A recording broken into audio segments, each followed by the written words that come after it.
ওইখানে দিবা? কি দিবা? মেহেদি? কোথায় দিবা?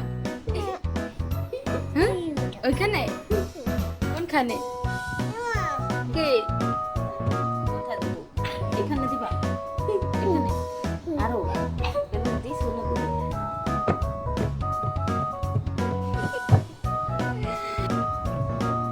তুমি কি নিছো হাতে আসিবা?